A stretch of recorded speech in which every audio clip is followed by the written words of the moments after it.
भोगायला लागते. जे मागे केलं ते आता भोगायचं.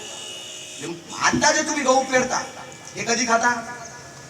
पुढच्या वर्षी. जे आता पेरता ते पुढच्या वर्षी खाता. म्हणजे आता तुम्ही खायले ते कधीच आहे? मागचा. म्हणजे आता तुम्ही भोगायले सगळी मागची आहे, मागची.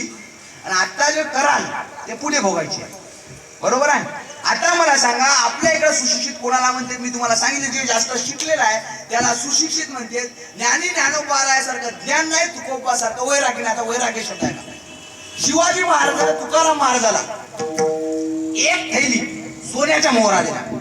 तुकाराम महाराज दिल्या, पण तुकाराम महाराजांनी घेतल्या नाही. मला नाही पाहिजे म्हणे. तुकाराम महाराजांना सोन्याच्या मोहरा घेतल्या नाही म्हणून शिवाजी महाराजांनी एक आयडिया केली. शिवाजी महाराजांना वाटलं, माणसात तुकाराम महाराजांना आपण मोहऱ्या दिल्या, त्यानं माणसात घेतली नाही महाराज लोक, ते माणसात घेणार नाही, ते माघाऱ्या घेतील. मग तुकाराम महाराज इथे चिंतन करायला जायचे. या दगडावर बसून त्या दगडावर सोन्याच्या मोहराची थैली ठेवली. तुकाराम महाराज गेले आणि दुसऱ्या दगडावर बसले. बरोबर आहे? तुकाराम महाराज दुसऱ्या दगडावर बसले.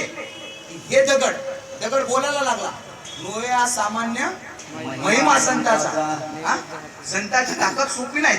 दगड बोलायला लागला, महाराज तुम्ही माझ्यावरच का बसले नाही? महाराज म्हणजे तू विटाळशील आहे, मी तुझ्यावर बसायच्या लायकीचा माणूस नाही म्हणजे, दुसऱ्याला पाय म्हणजे कोणाला. हे म्हणजे का बसली नाही? पण तू विटाळशील झाली नाही. विटाळशील झाली म्हणजे आज तू कामातून गेली, म्हणजे माझ्या लायकीचीच नाही तू आज. मग तुकाराम महाराज म्हणजे तुला तू काय करू शकते म्हणे? ते म्हणजे मी काय करू शकते तुझ्यासाठी? मग